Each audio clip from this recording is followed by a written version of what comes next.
So, Clique book number, I think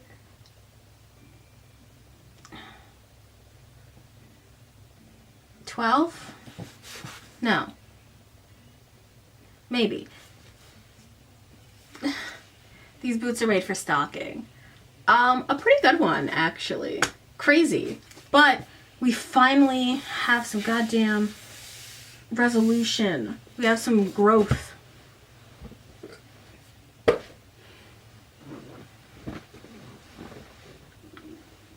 Alright. These boots are made for stalking by Lacey Harrelson. What book are we on? 1, 2, 3, 4, 5, 6. Nope. 1, 2, 3, 4, 5, 6, 7, 8, 9, 10, 11, 12 of these books. I've read 14 of them because they're the summer collection and Charmed and Dangerous. So I have really fucked up my counting, but this is book 12. And then the next book will be book 13. But we are on video 14. Alright, can I get an upgrade? Massie block. Now that Massie's in love with freshmen at ADD, with a freshman at ADD, it's time for the pretty committee to upgrade, literally. Armed with glossy hair, juicy gossip, and enough confidence to impress the 9th grade set, Massie can walk the walk, but when she catches Landon hanging out with a bird-tattooed mystery girl, will she have to stalk the hawk?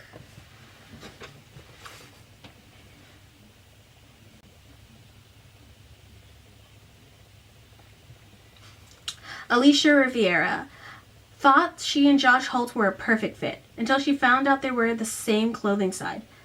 Oh my, unacceptable. Maybe she should try on a new crush in size 9. 9th grade, that is. Kristen Gregory is bored of Dempsey's constant soccer talk.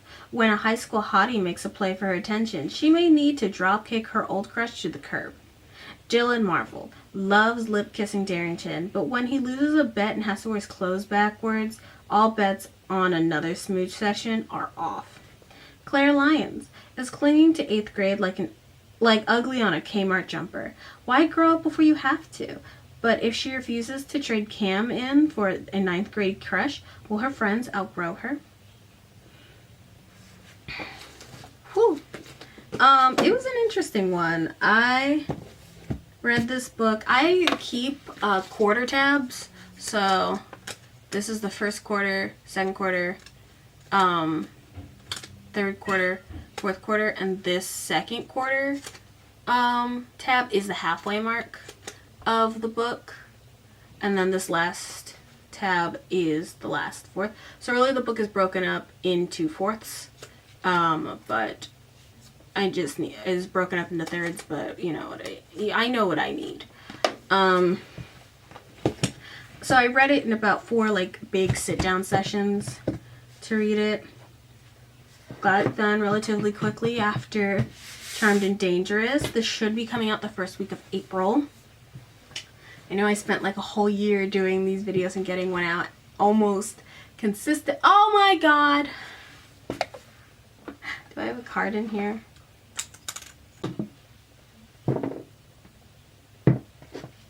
So let's get started. I'm just going to leave them here. They can just hang out here. I don't have time to put them back. Alright, so this book came out in 2010, March of 2010. It's directly after Boys R Us with the whole boy buying scandal.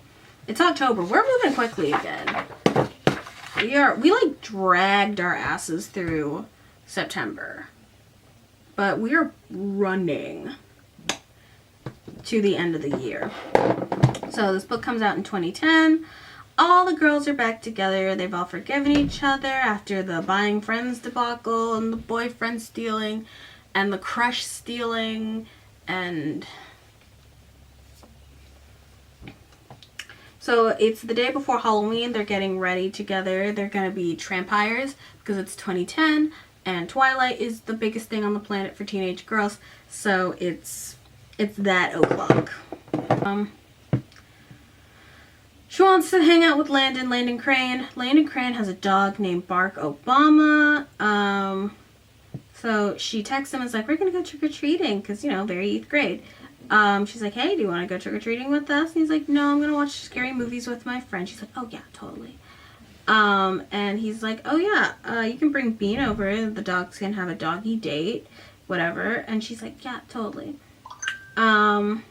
Bean and Bark supposedly like each other, but we know that Massie, she can personify real quick. So then on Halloween, from Claire's point of view, Massie's just like, you know, you girls should, or not yet. They all go hanging out, and the boys are kind of embarrassing, as, you know, they stated on here is Josh dresses in drag as both Brad and Angelina, like, split down the middle, and he wears Alicia's clothing, and it fits him, and she's really given it's an ick of hers that they're the same size. Kristen is supposedly bored by Dempsey's constant soccer talk. It's hard to know what's really her thoughts and what is really what she's just saying out loud to Massie, because of how she behaves in these other books, where you're like, okay, this is how you feel, and this is what you said. You know, we can't go back after P.S. I Loathe You and pretend like she doesn't have a rich internal life in which she does not always agree with Massie.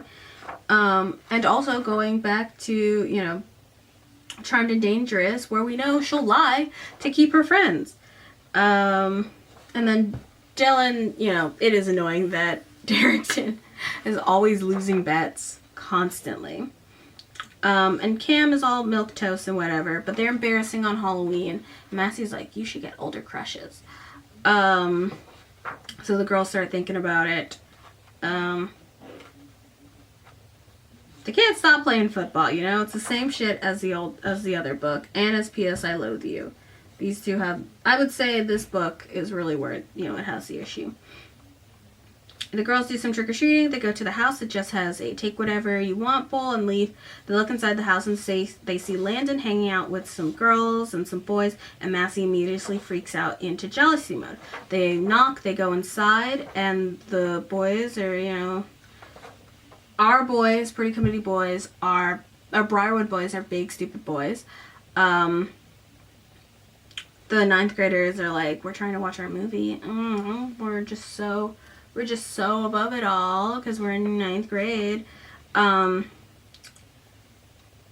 Massie gets her heel of her trampire in a loop in a carpet, and she falls back on Bark's paw. He's injured, and Landon's like, my baby! He's very concerned with his dog. Massie leaves, and she's embarrassed, and she's like, oh my god, I'm gonna die. Bean has been hanging out there for a while, so she smells like 9th grade perfume, which she thinks is gross, and I think is funny. We'll come back to the reader will remember this. They come back to count candy, but Massie is so boned about Landon maybe not liking her for, you know, injuring his dog, that she's like, she puts on her like pump up, you know, personality CDs that we hear her listen to when she's, you know, wronged the Pretty Committee, or the Pretty Committee has wronged her. She puts on it on loud while they're like still hyped up about candy and stuff, and immediately is like, you guys should get older crushes. Older crushes are where it's at. It's so much better here, where she's literally like in misery. God, that smells good. She's like, everyone should. You're not focused enough on me, so I'm going to cause problems on purpose. Everyone should be upgrading. Everyone's like, yeah, totally, because our crushes are immature. Except for Claire, who's like, I really like Cam. Cam's my guy. Cam's been my guy since literally book 1. The girls, everyone but Claire and Massie are pretty much mindless drones in this book. They don't really have any big personality. Alicia's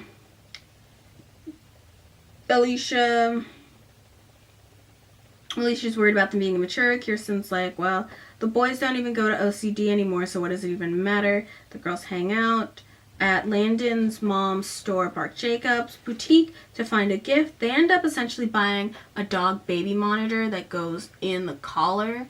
They call it the Snoop Dogg 2000. Where she hooks it up so that she can see through the camera. She's got access to the website and the camera to see it, as well as Landon. She gives it to him as a gift to be like, to help and aid in his recovery. And he's like, totally, yeah, because he doesn't know she's fucking crazy yet.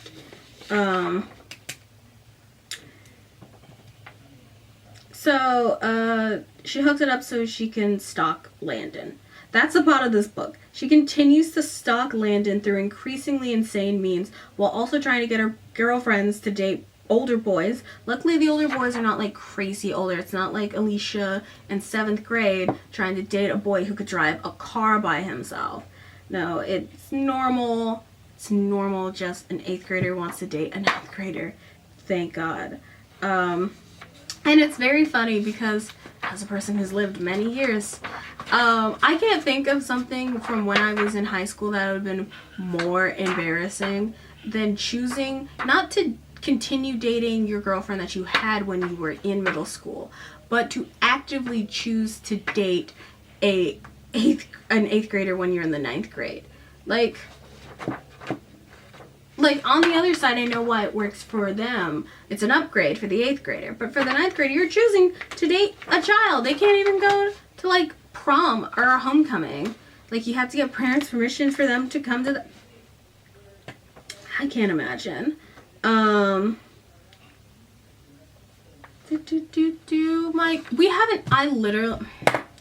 was literally just thinking to myself, I haven't had my ring light turn itself off in a while. And I've been doing some pretty marathon filmings, but I don't like Lane as a character. I don't care. I care for all my children equally. I don't care for Job. So Claire has Lane over. And she's trying to explain how it feels. And she speaks in a way that, like, the pretty committee would, you know, she's like, it's like the boys are, you know, basic Prada hobos that they order off Saks last season. And this season's the trendy Perencia Schulzer totes came out. And they thought, hey, these bags are way more mature. And so now they want to exchange the hobos for totes, which is the worst idea ever because the hobos are cute and sweet and funny and go with everything. I find that Claire is disingenuous, like as a friend character. Like I don't think she really has Claire's best interest at heart in mind when she does things to help her. I feel like she is leaning on pulling Claire closer and closer to what Lane wants to do and what Lane is, and Lane is a fucking mess. So I don't vibe with that as much. I think she's equally as selfish as Massie. She's just doing it with like a tote bag and it's quirky and not as like, you know, evil, because also Lane is still like, I want Dempsey, and it's like, what does Dempsey have to say about this? So Lane comes up with an idea to get Massie to hopefully get Massie to reconsider the whole thing with the older boys. So it's Monday now, November 3rd. The girls, with Claire, go to ADD, Abner Doubleday School, which is the public school, and that's where Landon goes with his 9th grade friends. They're going to stake out to school to see if they want to transfer schools. They tell Isaac to a public school for their high school years. So previously, when we talked about like the technology skips and like where we are in things, these are kind of what I'm talking about. Like in Dial L for Loser, you can't tell because the book is not in your frame.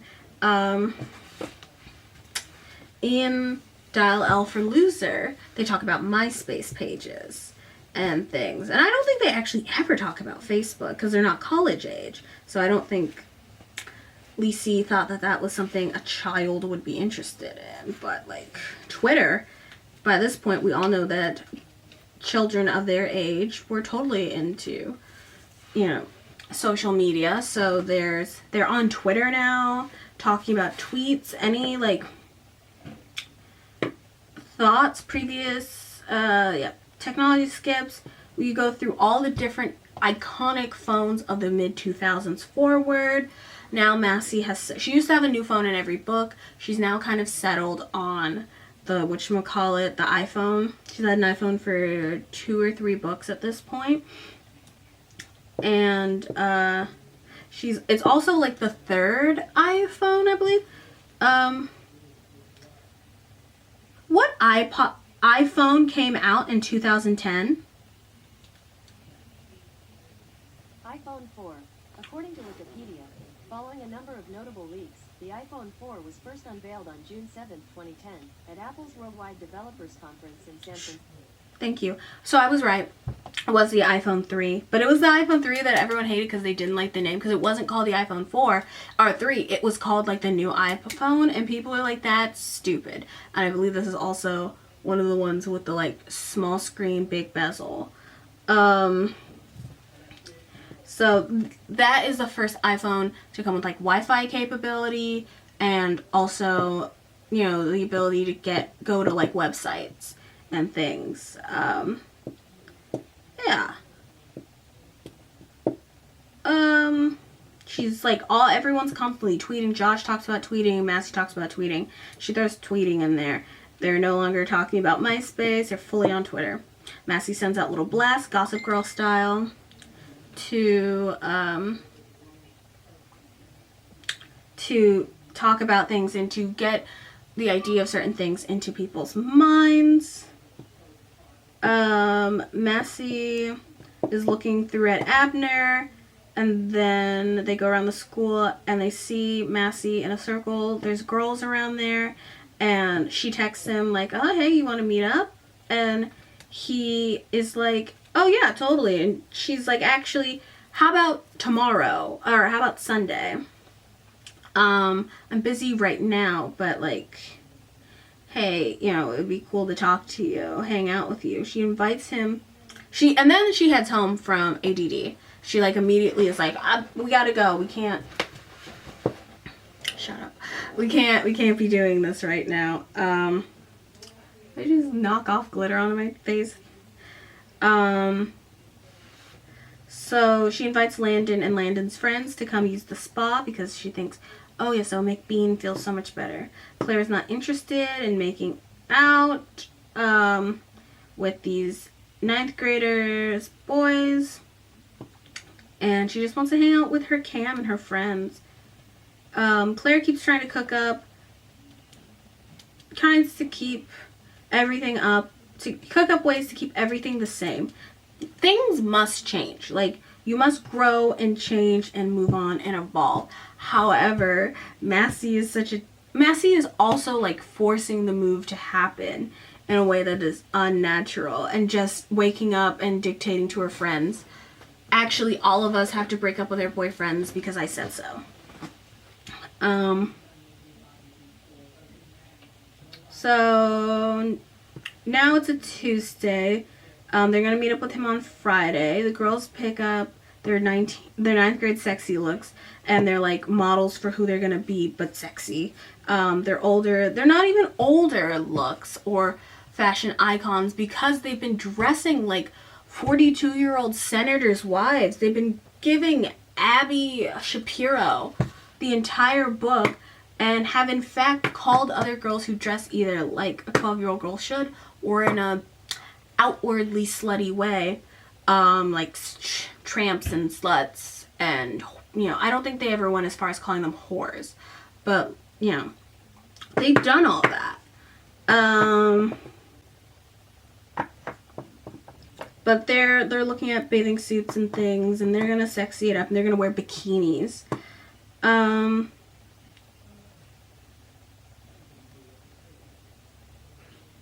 The next day, when they're talking to Claire, Lane tapped in to try and get her to scare off Massie. She does this by fabricating her older brother's diary, in which he essentially makes his friends seem like fucking predators for little girls. Hello? October 31st. Dear Diary, Halloween is like the best holiday there is. Me and my 9th grade friends can't wait to do all kinds of dirty stuff to all the 9th grade OCD girls, or the 8th grade OCD girls in trampy costumes, especially ones dressed like vampires. Alicia gasped. But not my awesome sister Lane, Massie continued dryly. Claire's stomach heaved. Suddenly the warm sunlight beaming through the skylight felt like one of those overhead interrogation lights on CSI. Tiny beads of sweat formed underneath her bangs, threatening to drip pale rivers down her slightly bronzed forehead. She's totally unslutty. Actually, she's like the coolest, most original. Massie stopped reading and held up the diary. The pages were covered in glitter marble scrawl. Could you be any more obvious? She rolled her eyes. This is totally a fake. Lane! Kirsten swatted Lane's puffy white arm with a rolled-up magazine. Massie leveled her glowing amber eyes at Claire like she could read the innermost thoughts. Take your diary and leave. Lane, she snapped without shifting her gaze from Claire. Fine. Lane swiped the journal from Massie's grip, shoved her chair back, and apology shrugged at Claire before stalking off in her puffy coat. Claire clenched her jaw. Strike one. And now that Massie's scheme dar was up, saving the males was going to take more than a doctor's diary. It was going to take a miracle. Character assassination. That's crazy. But also, it's completely, you can recognize it for what it is. So, next day, Wednesday, the girls are still planning how they're going to do these dates. Massie has the girls take these questionnaires to ask older boys in their lives, but the only person who can find a man that they can ask is a literal man in Alicia's dad, Len. And of course that's unusable information. And Massie's like, y'all are not taking it seriously. I can't do this.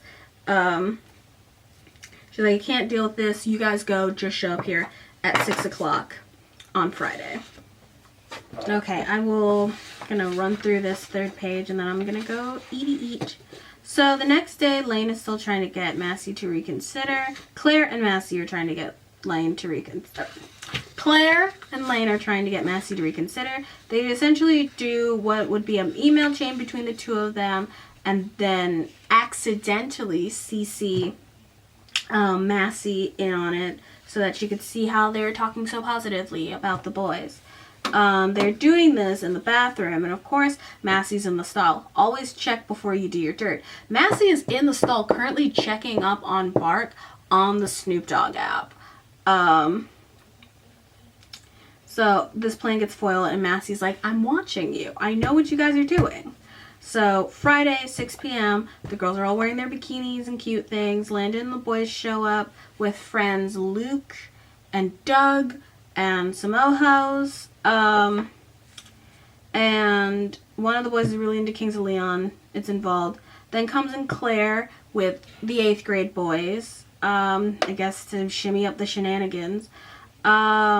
Kings of Leon is brought up. It's a really cool vibe because these 9th graders do not care about these 8th graders. They don't even think of them as like, oh, these babies, because these literal were people that they went to school with last year if they had gone to public school. Like, I just have the Wikipedia article for iPhone 4 on my phone. It just feels very surreal. Massie finds it to be a success because she gets to hang out next to Landon, and the other boys really don't add anything or they don't take away anything. They don't ruin the vibe as much as Massie would think. Again, it's a really good mix. Massie is sucking up on her upgrading, but it's fine. Lane and Claire are hanging out with her, and Lane is essentially just like, girl, she don't treat you well. You should find someone else to be friends with. And in the post P.S. I Loathe You era, and the post whatchamacallit Boys R Us era, Massie does in fact have to consider, I might lose my friends if I, don't have a firm grip. So Claire's like, I'm gonna go and, make new friends and make other friends. Lane is reasonably like, I don't know why you hang out with her. She doesn't treat you well. This is the same Massie that threw salmon at you and dumped gazpacho on your head when you first moved here. And I'm thinking it's been a year, and when you're at that specific age, you kind of, it doesn't feel like a year, like 12 months. It feels like 12,000 little experiences that you've now experienced in this year that have all impacted who you are and what you're doing. And you might honestly forget that you got slimed by this other girl, but like, she's had so much stuff. She's become a literal child actress. I'm not saying you're not going to forget when you were bullied by someone who's supposedly your friend, but now your friend. But there's also a level of she wanted to be a part of that group and she proved herself. Bullying's never okay, and you should always, stick up for yourself and all that. But in this universe, Claire decides she's going to make her own friends at OCD. So now this is Sunday. Massie is addicted to checking the Snoop Dogg app. And because she can't stop thinking about Landon, she writes her list of reasons that she hearts Landon Crane, page 102. 10. The way one dimple deepens when he laughs at all my comebacks. Bonus points for his sense of humor. 9. He's a 9th, which means he's 9 times more mature than ex-crushes Darrington and Dempsey. 8. He's amazing. Blue-green eyes which change colors depending on what I'm wearing, so we'll never clash. 7. He would never wear shorts in the winter times like Darrington, or wiggles his butt when he's happy, or ditches me because he has the quote-unquote go to soccer practice, or he'll quote-unquote get kicked off the team. Please. 6. He's not into theater like Dempsey, or Africa, or volunteering. 5. Bark Jacobs, his mom's posh pet spa/boutique. Automatic wardrobe upgrade for Bean. 4. Bark Obama, his adorable pug. Automatic crush for Bean. 3. His wardrobe is almost as good as mine. Plus he looked amazing on the runway at my ho-ho homeless benefit without stealing the focus. He's obviously confident enough to let his crush shine. 2. The way his name sounds when I say it out loud. Landon Crane, Landon Crane, Landon Crane. 1. He's a 9th, and having an older crush equals alpha and beyond. So, 102. She opens up the app. She's thinking about both Lane and Claire constantly because Claire refuses to do what she wants. She's always been a wild card. She's been a sad, weepy wild card, but she's always been a wild card. Bark is walking around. He gets picked up by a woman with a bird tattoo on her ankle. She picks him up and ends up eating popcorn on the couch with Landon. She's like, oh my god, his crush is like a different high school girl with an ankle tattoo. Oh my god. And I'm thinking, how old do you have to be to get a tattoo in New York? Because at least here in Georgia, you had to be at least 16 with parent permission. And it's like, what is happening? Massie's panicking and she has to go to her emergency vial of Chanel number 19 to sniff and reground herself. It's just like finding out who the girl is. She's like, I have to find out who that girl is and take her down from the inside. Lane gathers Claire. This is the next day, this Monday. Gathers Claire to go meet up and make some friends. She has this like mood ring friendship trait tracker. Doesn't quite do what Claire wants because Claire wants to make her own friends, not just like wander around. But Lane is so intent on getting Claire away from the pretty committee that she's like, no, let me help you. Let me help you with this cringy item. This very 8th grade moment. Also, Lane's friend group with Mina and Heather has fallen apart. They've just all drifted apart, and that's fine. You drift apart from groups of people you hang out with year to year in school. We meet up with a member of the Witty Committee, the guy who goes by Bill Gates. His name's Dinesh. For some reason, he's still going to school, which is confusing because, like, I know they share a soccer field, so maybe they can go back and forth, but it's like, you shouldn't be here. That feels like a really big plot overhaul, unless trans rights. But whatever, he's here. But he wants to talk about, like, nerdy computer stuff and, like, firmware, and she's like, I want to talk about celebrity gossip. Like, that's what I'm interested in. It's just, like, this is not a person or friend group for Claire. 4. So at the end of the day, Lane takes Claire to the PC room, and there's cameras everywhere, and they're all talking, and it seems like Claire's really going to fit in there. And then it turns out PC Club does not stand for Photography Club. It stands for Paparazzi Club. She comes and they go off to get a tip that the Spring Fling Queen has toilet paper on her shoe, and they all hustle out of the room to get a shot of her. And there, she's like, that's nasty. That's not what I want. That's not the friends I want to be around. They're just as mean and nasty and manipulative as Massie if they're going to be like that. Again, who gets a middle schooler a paparazzi club? So it's, yeah. Alright, so it's Tuesday, and the girls are going back to ADD, and this time it's just Massie, Kirsten, Alicia, and Dylan. They essentially forge some notes to get out of class so that they can go to ADD for lunch and then come back to OCD. They go around and see how this public school. Honestly, all the kids dress normal, like kids dress in 2010 and 2011. Believe me, I was there.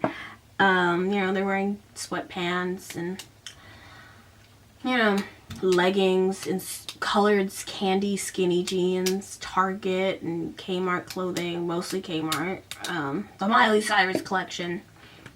They talk about the validity of someone being, worth it if he's attracted to someone who's got a tattoo, and they talk about tramp stamps, and they slut shame and all that. They go to ADD school gym locker room, and Massie tries to do some illegal shit by opening up bathroom or showers. It doesn't work. She's checking all the ankles of all the girls in the school until she comes across a flyer for the first annual Puppapalooza Music Fest and Charity Auction hosted by ADD's Kennel Club, Abner Doubleday's Kennel Club, and Massie is like, I have to go there. So she tells the girls, we're gonna go pick out clothing. They're thinking of wearing their finest clothing because when her mother does a charity event, it's the time to wear your finest clothing, drip down or dry. Drip or drown, babies. So, but mind you, this is at a dog kennel. Not gonna be a good time. She texts Landon and is like, hey, are you gonna come to the Puppy Palooza? And he's like, no, I have dinner with my family. She's like, cool. She buys these puppy booties so that she can put them on Bean to spawn people's ankles because she should be there. Bird ankle. Ankle bird. However, Bean refuses to wear them, so she asks Landon if she can borrow Puppy Jesus Christ Barack Obama, and he's like, I don't know, and she's like, it could be good physical therapy. And so she ends up picking up the dog, and she's gonna go there. Lane and Claire are there. They're at the mall as well. They're discussing everything to do with Massie. And with Claire making new friends. They're looking for Christmas gifts because it is November. Massie's at the mall. They meet up. Massie tells Lane she needs to put cameras inside the booties. And the price Lane asked for the booties is Dempsey's heart. And it's like, what about Dempsey? Does Dempsey get a choice in any of this? Or is he simply an object? We'll figure that out. Dylan's like, oh my god, Claire, we have a crush for you. We have someone picked out for you. You're totally gonna like them. Claire's like, I don't want that. And it's also like, does Dempsey have a choice in all this? If I said that before, I'm sorry. I had a glass of wine with dinner. The two people who are in the relationship, do they have any in this? So Lane is like, I have a plan, Claire. Don't worry about it. I'm going to make it work for both of us. Lane's plan is just to make the booties so horrifically ugly that Massie doesn't want to put them on her dog. Well, again, Bean doesn't want to wear the boots, so she ends up putting them on Bark, and Bark has a poor reaction to it. Lane drops the boots off on Saturday before the the get-together, they're ugly, they're covered in feathers, glitters, and rhinestones. Not anything that Massie would wear or know how to accessorize, so Massie goes and picks up Bark, using the camera feed on Bark's collar, or the camera and the booties, I don't know. She spent so much money, who knows what's happening anymore. Claire and Lane are at the whatchamacallit, at the charity meetup. They meet up with Sydney, Sid, and Cara. Cara's dating Doug. Doug's in the band. They're all really nice to Claire. They watch the opening performances. They have such a fun time. And Sydney and Cara are just so comfortable in their own skin compared to the pretty committee. Sydney has a moment where she adjusts her bra so that you can see even more of it, because the like bra outlook was in 2010, and like Alicia would have covered herself and made herself less like, you know, out there. They're just more comfortable in their skin and they're a little more mature, but in a way for Claire that is approachable and fun and good for her. Is that 8th grade enough? Is that 9th grade enough? The girls are super nice to Claire, and they ask her if she's going to be going up for any roles in the spring musical. After the whatchamacallit, they're like, you're gonna do Little Shops of Horror, the spring musical. Claire's like, yeah, maybe. They're like, totally, pick your audition song or whatever and come out for it. 167.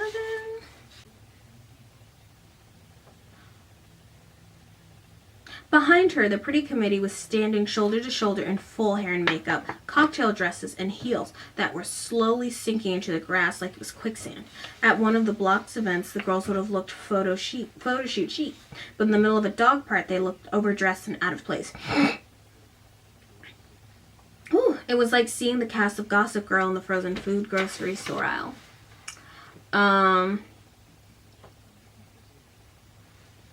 Massie tries to come in all hot and make fun of Claire's kids. Like, she's not the one that's overdressed, you know, as a deflection, as a thing where she's like, I'm feeling insecure, so I'm gonna go after the weakest thing in the group, which is, you know, apparently Claire to Massie.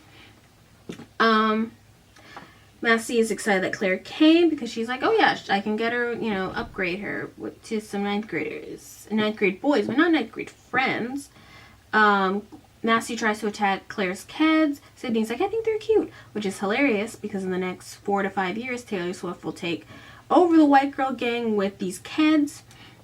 Massie tries to be Massie and, you know, hot girl in charge, making jokes at Claire's expense. However, it doesn't work because, as I've previously stated, the moment Massie leaves her circle of influence, the moment she leaves Westchester or OCD, she just does not work. She is bared naked as she is a literal 13-year-old girl.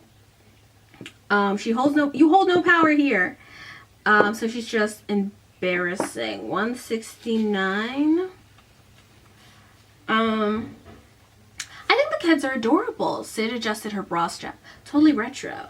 Then again, 9th graders not hating on her shoes felt like a blast of fresh air. Claire bit the inside of her cheek to keep from smiling. Cam would probably like these girls way better than he liked the PC. Maybe she should text him again, just to see if, please. Massie placed Bark gingerly on the grass with a fresh slab of beef. Marc Jacobs' patent ankle booties are retro. She wrinkled her nose at Claire's feet. Those things are just old. She lifted her palm to the air. Point! Alicia groaned, wrestling her satin-covered heel from the ground. When she freed it, a chunk of dirt went flying through the air towards Cara, who ducked out of the way. Oops, she said coolly. Cara rolled her eyes. Massie's palm was still raised like she was expecting the 9th grade girls to slap it, but after a full 5 seconds in mid-air, it was obviously they weren't going to do it.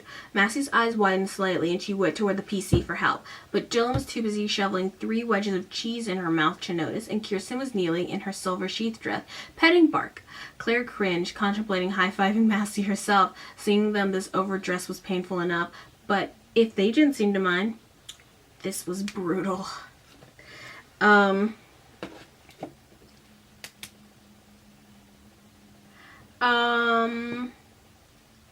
They go around. The pretty committee is now going around trying to find Engelbert. Claire's obviously friendly with these 9th grade girls, and Massie finds that to be a slight, not only against her, but the pretty committee. It's just like, how could she? Massie drags Bark around, losing girls as they go, and there's just so much to explain. Massie is like, Claire is my friendship with the pretty committee coming apart, and Claire always thinks her friendship with the pretty committee is coming apart at the seams, so for once she might actually be correct. Massie takes Bark around. She loses Dylan and Kirsten, Alicia and her together. Alicia wants to see the band play, but they've got to do all these people, check all these ankles. She looks away for 1 second and Bark is gonzo. Where's Bark? She goes running around looking on the Snoop Dogg app in the booties, and she sees he's running to Engelbert. Engelbert picks him up and she's like, why do you have my dog? And she's like, this isn't your dog. And Landon's like, this is my dog. She's like, I thought you were at your parents' dinner. And he's like, yeah, it finished early, so I decided to come. Why are you here? Actually, don't answer that. I'm leaving.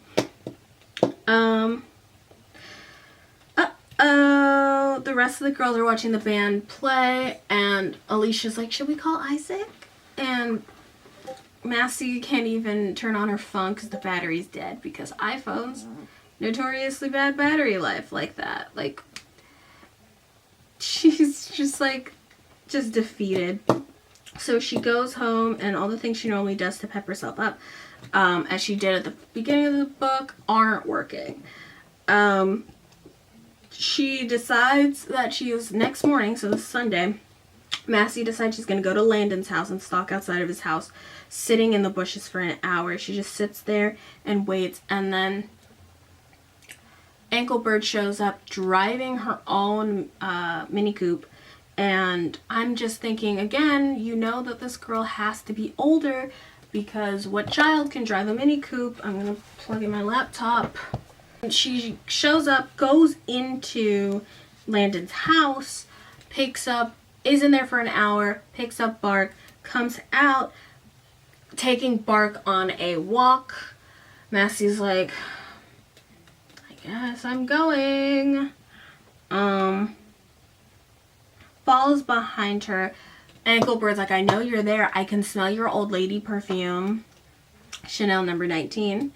Massie tries to spar with her, but Engelbert just finds her to be kind of cute because she's just like a little girl. They talk it out, and essentially Engelbert is Mary. Mary is the young older teen daughter of Bark's vets. She agreed to do pet physical therapy with him to help him recover from his fracture a bit better. Claire's texting Massie to be like, hey, can we talk about, this whole 9th grade thing? Massie keeps ignoring it and be like, I will get back to you, Claire. I have to deal with this first. But will Claire be around will she be around for her to deal with him? So she learns about all this, Massie, and Mary's like, tell me about what's your deal. She has a face. She's like, my boyfriend's a freshman at Columbian. Like, I am not your competition in this game. I don't have a crush on you. I don't have a crush on the boy you have a crush on. Boy who has a crush on you doesn't have a crush on me. Seriously, are you okay? Mary steps forward towards Massie, tilting her head slightly in a way that said, you can tell me everything. I'm leaving for college in the fall, and I'll take your shameful secrets with me. Massie spills the beans. I definitely would revere in that, because I think it would be funny to tell that kind of story where you're just like, yeah, this girl, like, stalked me for, like, a mile and then, like, told me her life story. So Massie's just like, I've liked all these boys, but, like, nothing seems to fit. And she's like, well, it seems like they weren't your person, and that you should probably fight for what you actually like instead of what you think is, like, an aesthetic choice. Next chapter, Claire is hanging out with Cam and Lane. They're throwing pennies into a fountain. Claire, Lane, and Cam. Lane can't help but say her wishes out loud, even though they won't come true. They do that. Lane is Lane. Cam is there. Claire wishes about wanting everything to be better and everyone to get along and rainbows and world peace and Jesus. I wish Massie would stop being mad at me for liking my crush so much and wanting other friends. So Lane sees that Claire is upset about whatever she just wished for and is like, hey, do you want to hang out? There's going to be a matinee at the community theater of Westchester Side Story, and then we'll hang out afterwards. Claire's like, you know what? Sure. She goes to the children's production of West Side Story, produced by Sid. Cara is also there. It's not good. It's children.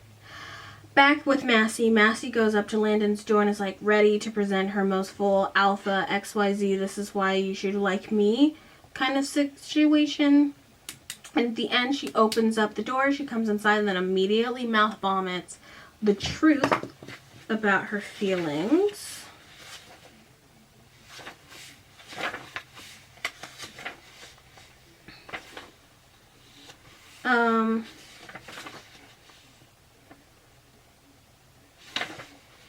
I took Bark to the party so I could spy on you because I didn't trust you and thought maybe Mary was your girlfriend, so Lane put these cameras in booties and made them ugly on purpose, I think, which is so like her. What an LBR. And then Bean wouldn't wear them, so Bark had to, and I also spent the last hour spying on your house from the bushes, which is so psycho times 10, and the thing is I only did all that because I like you way more than any of my other crushes who weren't right for me, because actually I hate soccer and Africa and charity and boys in shorts, plus I hate bronzer too, and I don't wear heels to movie night, and I actually really like trick-or-treating for the candy too, not just the costumes, and most of all I love Bean and Bark, and your new fragrance was adorable, by the way. She mouth vomits and then walks away. She gets a text from him just outside the door that's like, I also hate bronzer, and she's like, what? And then he's like, forgiven. So Massie's like, it's so great, and then he leans in to kiss her, and she's like, I have to go, because she wants to get back to like ask the girls about kissing and all that and whatever. And she runs up to the guest house and sees that Claire is doing karaoke with the 9th graders, and she's like Kill Bill siren, just so she's like crying, breakdown. Like, she didn't cry for Bark or Lane or any of that, or Mary. She was close, but she didn't. She cries over Claire. Claire and the theater kids, they're like, okay, we're gonna, after the show is done, they're like, what do we do? We're gonna go listen to Claire's karaoke show tune tape with the karaoke machine, which Massie told her was a big LBR thing to do. Claire is enjoying it with her friends, and she's having a genuinely good time, and that's visible to Massie. And Massie's like, Claire sees Massie in the window. Massie texts her, this is war. And you know what Claire finally says? And Claire finally does. She says, game on. Bring it on. So they're in conflict. After a year of Claire feeling like the victim and like someone's gonna have to keep her on suicide watch, Claire is finally being an aggressor. She's finally the problem. Taylor Swift Reputation era. So that was These Boots Are Made for Stalking.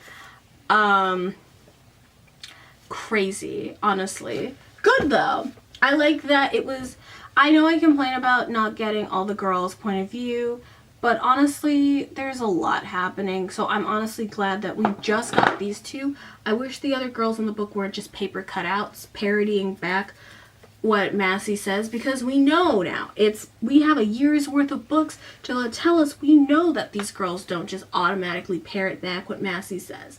But it was really good to just focus on these two, and for once Claire isn't just like, I just hope everyone can get along, and rainbows and puppies and Jesus. Instead, her actually being like, no, finally, after, like, this book, she's holding everyone together.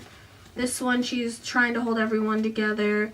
Everyone's together here, trying to hold her own place there, and they're still bullying her here. bullying, holding everyone together. Claire's not actively holding everyone together here, but she is still traumatized by the things Massie says to her. So it's just like crazy. You can't see the books, but it's Claire being terrorized is Best Friends for Never and Revenge of the Wannabes. Claire being bullied is Dial L for Loser, and then Sealed with a Diss Forward is Claire having to hold everything together. And she's now tired of it. She's sick of it. So we're done. Alright, you can follow me on Instagram, Twitter, and TikTok at Megan_Blush_. You can follow me on you can follow my beauty channel where I did this makeup at some point, at Megan Blush. God, that was a hard one. Again, the next book will be out. My Little Phony, that's a second to last book, will be out in early May or early April, and then the last book, I won't say the name, will be out either late April, early May, and then the end of May, hopefully we'll have the Clique movie review for you. Exciting. There'll be LOL surprise doll content, bachelor content, drag race content, Brett's LOL, content. And I don't know if you guys want to vote on, I might put a poll up. You guys don't always interact with the polls. For what book series I want to read next. I'm obviously going to finish Secrets of My Hollywood Life, but we also have Zoe Dean's Talent that I have here, as well as the first 3 of Zoe Dean's Talent series as well. So, you know, we got a lot of books to read through. It's going to be fun. I have an end card. Bye, guys.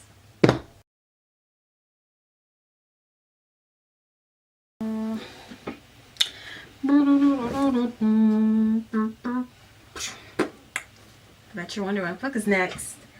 My Little Phony, our second to last book, will be read and completed sometime in late April, early May. Crazy how we'll just be done doing this soon. We also have a new pattern style of the front of the book being this like Lily Pulitzer kaleidoscope style that was really big when I was 12 in this year of 2010, 2011. All right.